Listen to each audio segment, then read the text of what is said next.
Chapter 2. The Rogue Kingdom. And yes, the rogues accepted me as an Omega. They were actually so strict and organized, and they have one important rule: to tell them the truth about why I left my pack and why I was running away. And to not step out of the rogues' kingdom and not to contact any of the other pack's werewolves ever.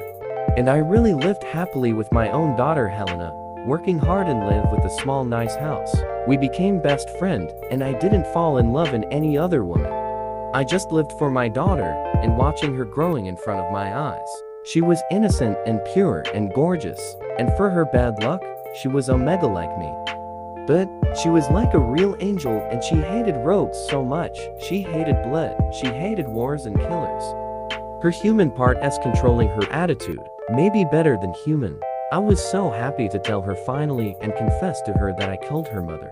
I was scared that she might hate me, but she respected me. She always said you are my father and my mother and my whole world, and I was happy for that. But it was a question that bothered me, until when? And what will happen to her in the rogues' kingdom? What if her mates was not from rogues? What if he cheated on her and rejected her? I wanted to get out of the rogues' kingdom, but it wasn't the right timing yet. I wanted to wait until Helena reached 18 years old and get out of her. Especially when she turned 14 and come back home very early. She was supposed to be in the middle of her school days, and she had a lot of classes. She was crying deeply. I hugged her. "Sweetheart, what is going on with you?" She smiled weakly and tried to lie, but she didn't used to do that. She was always honest with me. She sobbed. "I saw someone killing another. Father, I hate rogues. They are animals," she mumbled and made a puppy face. It was a joke for me. Actually, we are supposed to be half animals, half human. I laughed, and she stared at me. "Baby, you were one of the rogues. You are she-wolf. Means half animal, half human." She stabbed the floor with her small legs while screaming, "No way, I'm human. No way, I want to get out of here soon." I pulled her to a warm hug and kissed her forehead. "I promised you soon, on your 18th birthday, we will get out of here." She raised her head up and pouted childishly. "Promised?" I nodded. "Yes, baby. Promised, but..." She blinked. "What?" "But tell me what happened exactly. I mean, how and where did you see that rogues got killed?" And as if her words were fire rocks hitting my head one after another. She gulped nervously. "Well, that Alpha Ace was staring at me weirdly. He was on tour in our school, and that teacher placed his hand on my butt and then..."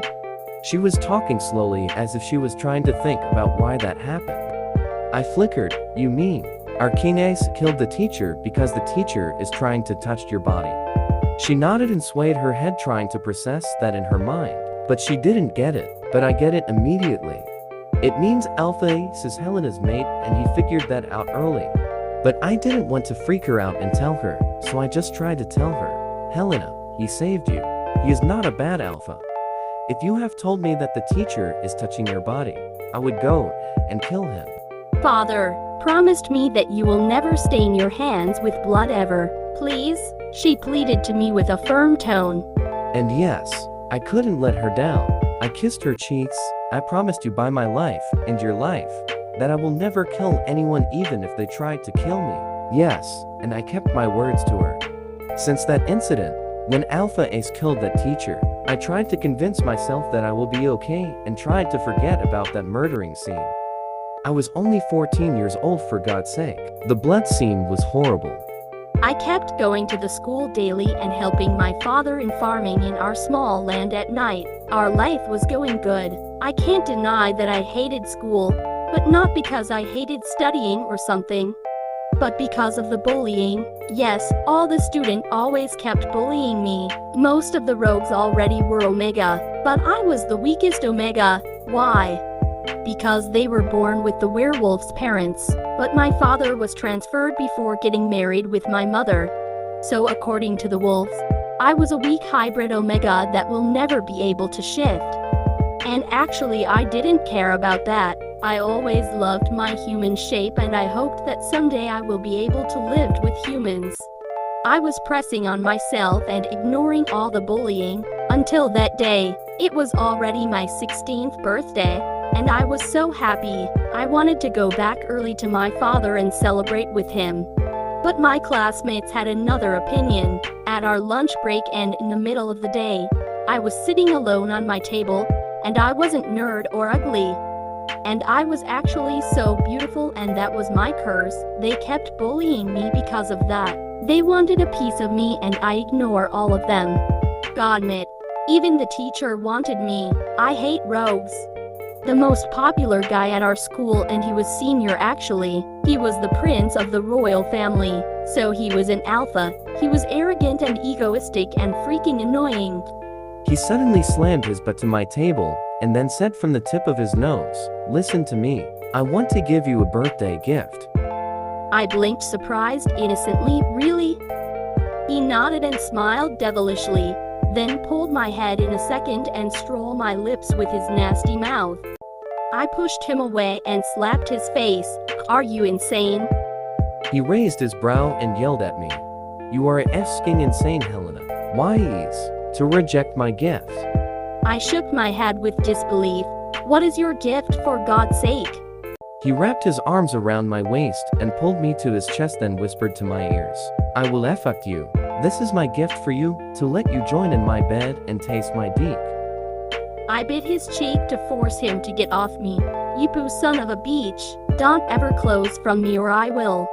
I paused because I will never say I will kill him, because I will never do it, not because I was weak but because it was one of my rules, to be human forever. He scoffed, "You are just a slave, Omega.